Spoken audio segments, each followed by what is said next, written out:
Hey, good afternoon, everyone. It's your favorite personal injury attorney, Eddie Kim, coming at you. And I've got a big problem today. Well, it's been a problem that's been lurking for a minute. I own a Lamborghini, and I rarely get to drive it because I live right next to where I work, so I can just walk to work. With the pandemic, there's really nowhere for me to go. So my Lamborghini just sits in the deck, and I don't have a battery tender for it because there's no electrical outlets where my parking is. The battery just died on me, so it's a really precarious situation. I've got a Lamborghini in a garage deck that won't turn on. I tried to get Lamborghini to come and just swap out the battery for me in my deck, but they said due to I guess the technology that they use, the instruments that they use, that's not viable. So I've got the tow company here to tow it over to Lamborghini.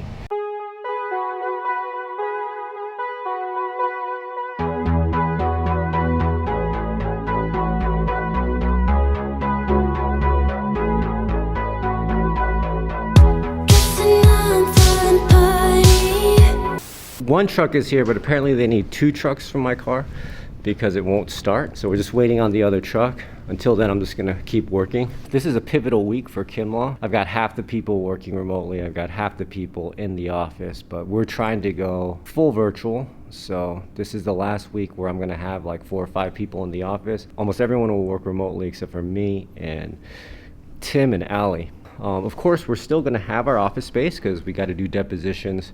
We've got to meet with clients, but a lot of our client interaction these days is over Zoom, and all my depositions have been over Zoom. This kind of physical space seems a little bit unnecessary. I don't really know how the world is going to change if it's going to actually stay like this. So I'm going to continue to have a physical location. But most of my employees will be working in the comfort of their own homes. And hopefully that leads to more productivity, more happiness, more comfort. And if my employees are comfortable and happy, then we're more likely to be able to work harder, more efficiently, and provide outstanding service for our clients. You know, ultimately, that is the name of the game. See what everyone's up to. What are you up to? You know, just working. Are you on Pornhub again, bro? You look good. Please. They're coming to tow my Lamborghini right now.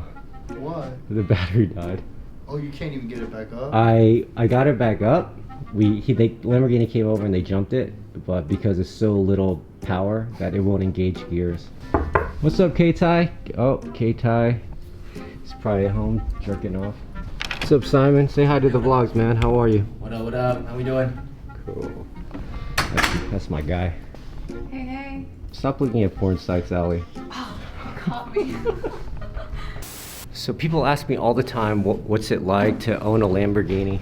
I'm not gonna lie, it's pretty cool to go into your parking space and see a Lamborghini Aventador just sitting there, beautiful. I mean, it's the most amazing design ever. It's a fucking Lamborghini, but it doesn't really change who you are as a person. It doesn't change your work. It doesn't change your family. It doesn't change the things that you love, the things that you're passionate about. And it's actually quite meaningless. And after quite some time, it doesn't even feel that cool. And for me right now, I'm dealing with all this headache over a car. I'm so busy. I have work to do. I have things to take care of. And here I am sitting in the parking lot waiting for a truck to come in to come tow my car. And that's seriously a waste of time.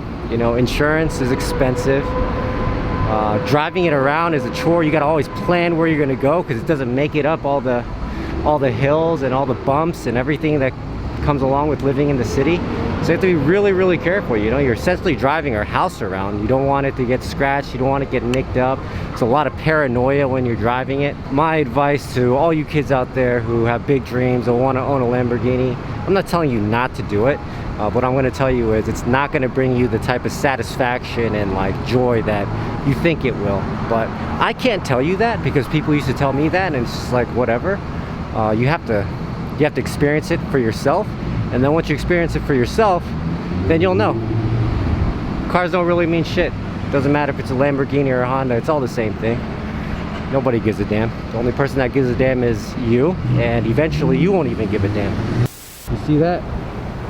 There's K-Ty, we found him. Recently got into a relationship and he's obsessed with his girl. He's a lover boy, very romantic man. You see that truck over there? Uh-huh. It's coming to get the Lambo? Yeah.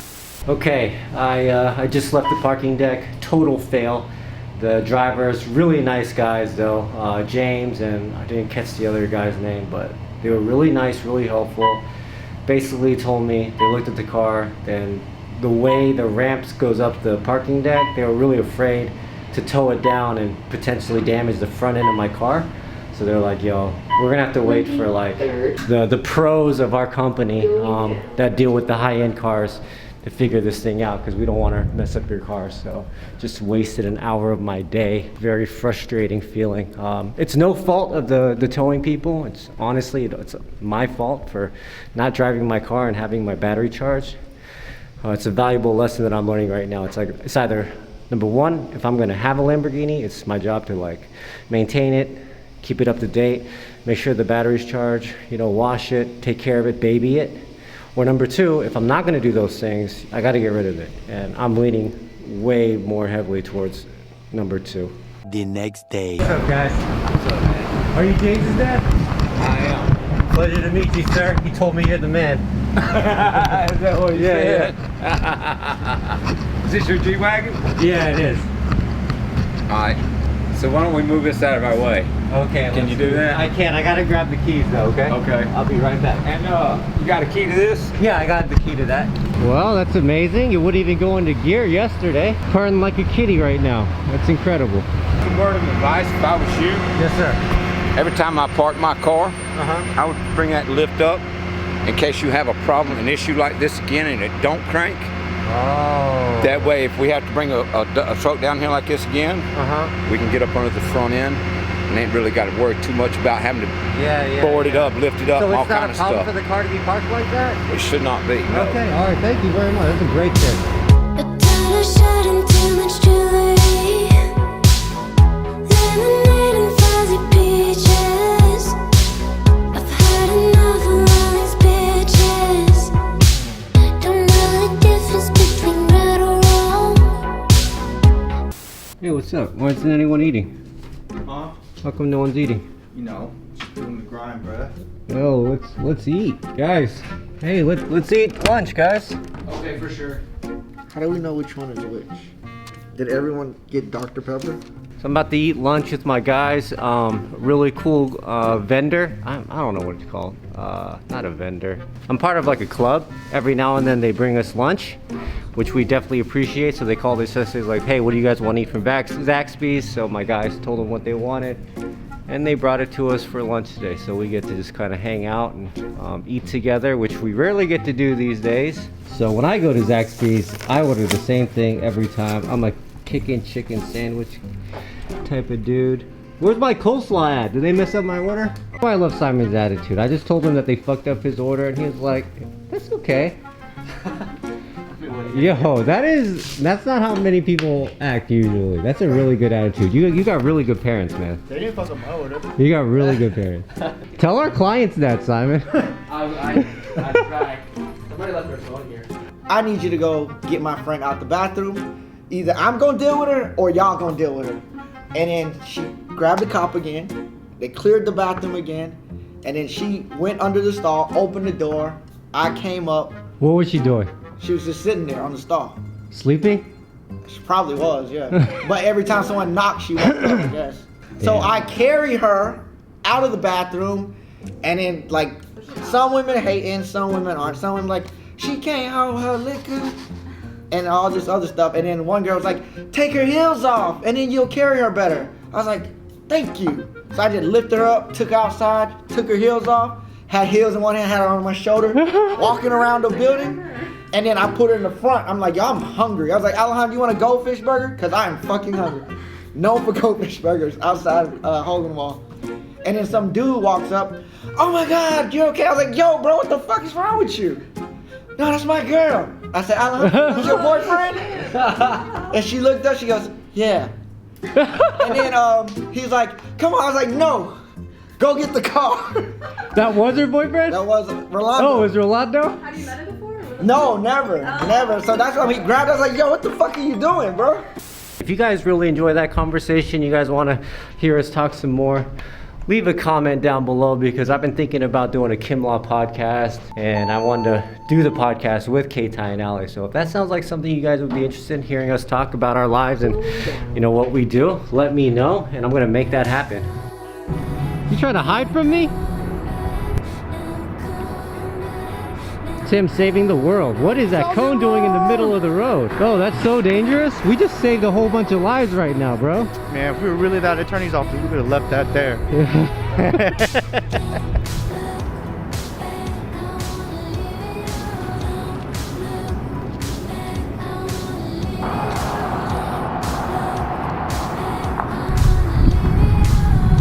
Are you Eddie Kim? Yeah, Yo, what's up, man? Yo, what's up? Yo, oh my god, I see you on YouTube, bro, your Instagram, bro. You know. Do you have your Lamborghini still? Oh, there it is. Head movement. Yo, Tim just said, I can't believe you're almost 40. Oh my gosh, I can't believe it too. I'm almost 40. Dude, you see this guy? Look at this. Don't smoke, kids. I feel like a fiend, man. I feel disgusting. So we're having a office meeting right now, social distancing, got our masks on. One of the issues that we're not issues, but one of the things that we're trying to make progress towards is becoming like a fully bona fide virtual law firm, using cutting edge technology. And so we've got technology in the office, and we're trying to see, we use it now, and we want to see how much further we can implement the technology to make our jobs easier, ultimately to service our clients to the best of our abilities. Everything that we do, there's a designated place to put it. Okay. And I think it's trackable. It's data it's just input. It's just data entry at the end of the day. Because we can track it, our successors can go back and use it as a learning tool as well. Mm-hmm. It just makes a lot more sense, in my opinion. Mm-hmm. So if we're gonna write it down, we should write it down into the system. Correct, because that's what we're doing. Essentially, we're just noting it in the notes. So we might as well just take that information and put it where it auto-generates and saves for us. However, I mean, there are issues that we're learning coming up. What's the issues? The biggest one that I'm noting is obviously how we're gonna send it to you. How to print it out evenly for you to see and send it versus we can't just copy and paste a note and send it to you anymore. So that's a bigger issue that we were kind of thinking, or I was thinking how to get that template corrected. Okay. But as far as actually inputting the information, I'm not really coming across any big problems that makes me think it's not worth it still. This is a lot more work unless we move away from actually noting our settlement negotiation notes in case fear. So instead of saying, hey, we took this call with this adjuster and noting it, the only way you would know we negotiated was if you go to the negotiations tab where it has the dates that we negotiated and what was said. Okay, so is there a place to put notes? Yeah. In the settlement negotiations tab? Yeah. So we don't have to write a note anymore. We can just be like, hey, we talked. Well, that'd be a preference that you would like. So for example, we get the limits tender. Well, why don't you just put the full amount then? Yeah, we do, as a guide. Yeah. But then in the end, obviously we know that we're going And to don't change it until we have the approval. Right. But we need to enter it still to see how to send it to you to get that approval. And to actually know if it's going to work. To see the true number of how it would play out if we got it to this number. In my opinion, when you're running a business, you have all these processes, all the ways, the systems that you like to do your work and do things. And I think, in the last 10 years, what I never did was just get too comfortable with one system. We work on a system, and then after time, we're gonna have to make adjustments because we change. A law firm that has representing 100 clients is not going to work in the same way that a law firm that has 500 clients does. Things are just too different. So as my business has grown, we've always had to make these changes and adjustments to work more efficiently, work better. And for us, these are changes. I mean, we have we have changes all the time because our growth has been so exponential that sometimes what was working last month doesn't work anymore this month. Just to give you guys an idea of what's going on with us right now is we're just trying to use as much technology as possible. We want to be like a really modern firm, a futuristic firm. I want to be able to service my clients in a way where we embrace technology and use it so that it makes our clients' life much easier, it makes my employees' life much easier, makes my life much easier, and with the end goal of being able to just efficiently maximize the value of a case, recover that value for the case, give it to the client, and do it in a fashion where it's just like, whoa, nobody else is doing it like we are. You know, I'm a huge fan of technology. I want to use as much cutting edge technology as I can. I've got a lot of cool ideas that I think a lot of law firms are not doing. I'm not going to share it with you now, but as the year goes on, you're going to see like, oh, Kimlaw, they really care about what they do, and they're always thinking about how to get better. And that's what this meeting was about today. So change is always hard. Some employees are like, oh, I don't want to change because I'm so used to doing it a certain way. And that's natural. But once we have like a meeting like this and everyone expresses like why it's going to be valuable to us to make this change, everyone's gung-ho. All right, boys and girls, thank you so much for following me on my day. It's another great vlog. You got to see what happens when my Lamborghini breaks down. I got to tow that over to Lamborghini. Hopefully the next vlog will show my baby back to being normal. And I really should do a vlog on the Aventador. It's a really cool car.